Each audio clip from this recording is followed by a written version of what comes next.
Om Swastiastu. Selamat pagi saudara, apa kabar Anda hari ini? Semoga selalu dalam keadaan sehat dan tentunya juga berbahagia.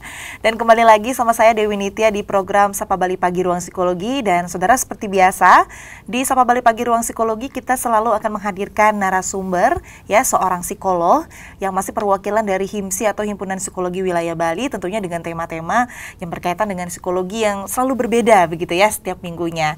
Dan saudara, hari ini di sebelah Nitya sudah ada seorang narasumber, seorang psikolog klinis. Di sebelah Nitya ada Agnes Utari Hanum Ayuning Tias, MC psikolog. Kita sapa dulu narasumber kita hari ini. Selamat pagi Kak Agnes. Selamat pagi. Apa kabarnya nih hari ini? Luar biasa. Luar biasa. Sehat ya Kak ya? Sehat. Masih tetap fit meskipun di tengah pandemi ya Kak ya? Iya, harus. benar. Ya, nah saudara, hari ini tema kita lumayan seru nih dibandingkan dengan topik-topik sebelumnya.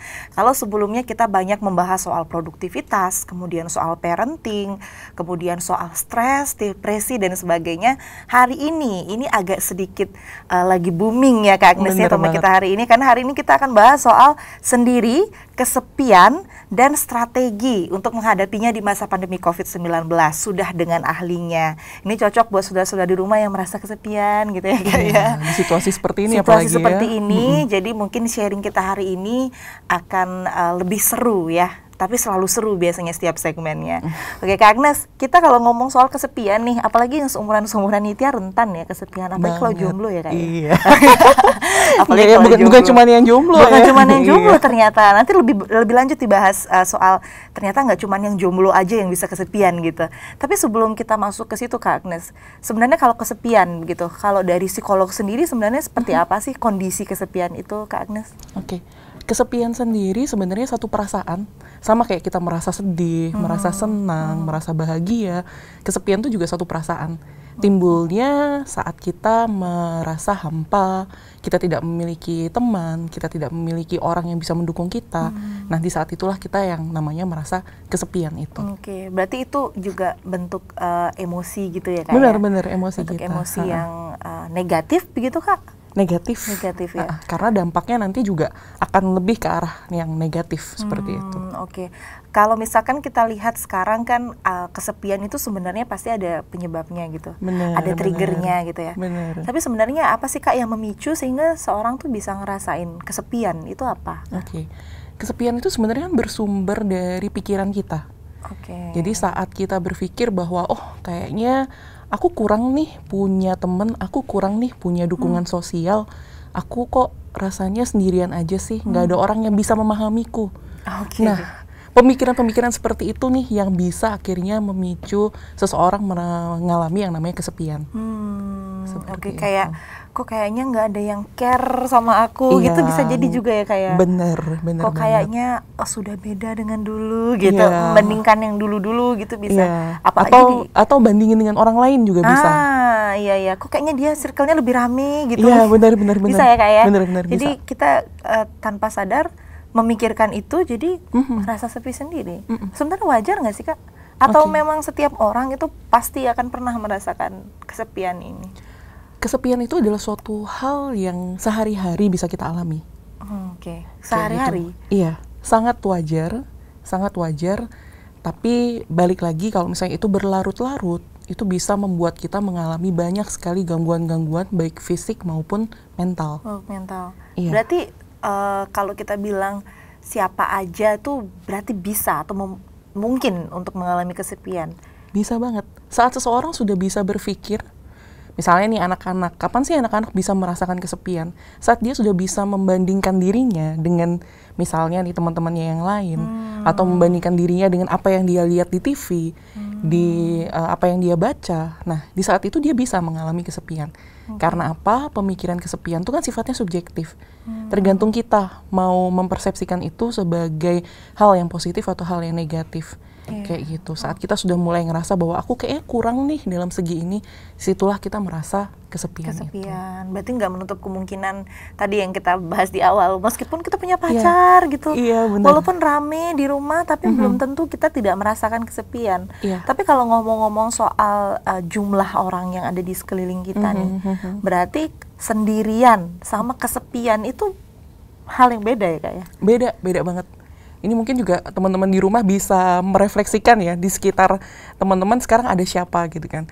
Nah, saat misalnya kita sendirian tuh bisa jadi karena pilihan. Misalnya kita memilih untuk ngekos sendiri, kita memilih untuk tinggal sendiri. Apakah kita kesepian? Belum tentu. Belum tentu. Seperti itu. Sebaliknya juga saat kita tinggal bersama orang lain, bersama pasangan kita, bersama keluarga kita, apakah lalu kita tidak mengalami kesepian? Tidak juga. Itu tidak menjamin. Karena apa? Kesepian itu kan bersumber dari perasaan dan pikiran kita. Saat kita berpikir bahwa, oh, aku tinggal bersama keluargaku, aku punya banyak teman, tapi kok aku nggak ngerasa teman-temanku itu sulit ya mengerti aku ya? Kok aku ngerasa mereka itu suka mengabaikan aku ya? Kok aku jarang dilibatkan ya dalam kegiatan-kegiatan mereka? Nah, di saat itulah kita merasa yang namanya kesepian. Jadi sangat mungkin dialami oleh semua orang dari berbagai usia, baik lagi sendiri ataupun lagi tidak sendiri. Seperti itu. Berarti kesepian itu sebenarnya juga salah satu bentuk ya bisa pilihan juga ya kayak. Iya, benar. Kalau misalkan kita sendiri di ruangan gitu belum tentu kita merasa sepi. Siapa tahu memang lagi pingin sendiri. Iya, benar. Kalau kita rame-rame tapi nggak ada yang cocok sama aja. Sama kayak kita di pasar kita nggak ada yang kenal, kita tetap ngerasa sepi ya gitu. Benar.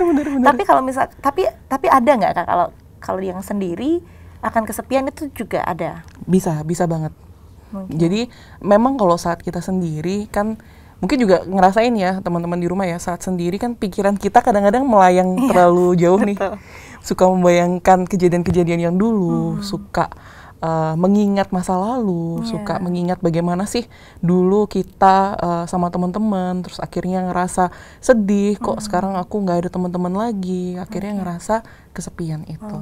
Berarti bisa dikatakan juga kalau dalam konteks sosial nih ya, kayak teman sebaya atau keluarga gitu, berarti kesepian ini lebih merujuk ke kualitas kita dengan orang dibandingkan kuantitasnya gitu ya? Tepat sekali. Karena walaupun kuantitas banyak, jumlah temennya banyak, tapi kalau misalnya kita ngerasa kayaknya nggak nyaman ya pergi sama mereka, kayaknya pergi sama mereka itu menghabiskan banyak energi, aku jadi capek, aku jadi nggak happy. Nah, itu semua jangan-jangan menandakan di dalam keramaian pun, di dalam interaksi dengan banyak orang pun kita masih merasa yang namanya kesepian itu. Iya. Ditambah lagi rame tapi nggak sefrekuensi. Iya, itu lagi tuh. Itu lebih sepi lagi sebenarnya hati bener. Ini ya gitu ya. Oke, berarti tapi sekarang kalau kita lihat di sosial media juga sebenarnya sudah banyak sekali ya kayak pamflet-pamflet di Instagram gitu yang memberikan beberapa edukasi soal loneliness ini ya kayak. Ya berarti kita harus lebih memperhatikan kualitas kita dengan orang-orang di sekitar kita gitu kayak. Ya mungkin enggak Kak kalau misalkan kesepian ini nantinya juga akan memunculkan gejala-gejala psikologis yang lain Kak? Sangat mungkin. Karena memang berdasarkan hasil penelitian juga itu banyak banget gejala psikologis, gangguan-gangguan psikologis yang muncul akibat kesepian ini. Jadi kesepian ini seperti pemicu, ada di pintu gerbangnya nih.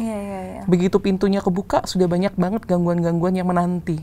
Seperti itu. Yang paling umum itu apa? Stres mungkin gitu ya kayak? Stres, depresi. Bahkan ada riset yang menyatakan bahwa kesepian itu bisa meningkatkan peluang kita untuk melakukan bunuh diri. Seperti itu. Nah, itu sangat terkait kan dengan depresinya itu. Iya. Berarti tadi juga sudah dijelaskan kalau itu gerbang awal. Benar. Gerbang awal menuju ke gejala-gejala psikologis lain, sehingga berarti penting kita untuk tahu kalau sebenarnya kita lagi kesepian atau enggak. Tapi mungkin enggak sih Kak, individu itu tidak sadar kalau sebenarnya dia itu lagi kesepian aja, makanya dia jadi nggak produktif itu atau kita pasti sadar. Mungkin banget. Karena kan balik lagi perasaan kesepian itu kan dari evaluasi diri ya terhadap pengalaman selama ini kita ngapain aja sih selama hidup ini, teman-teman kita siapa aja sih. Nah, berdasarkan evaluasi itu mungkin juga kita nggak sadar nih bahwa selama ini walaupun kita punya banyak teman, tapi ternyata teman-teman itu bukan teman-teman yang bisa mengerti kita. Sehingga akhirnya kita masih merasakan yang namanya kesepian itu. Dengan beberapa gejala-gejala yang kita kok kayaknya nggak semangat, kok kayaknya fun-nya tidak seperti dulu dengan kelompok-kelompok, itu juga salah satu sebenarnya itu alarm juga ya. Benar.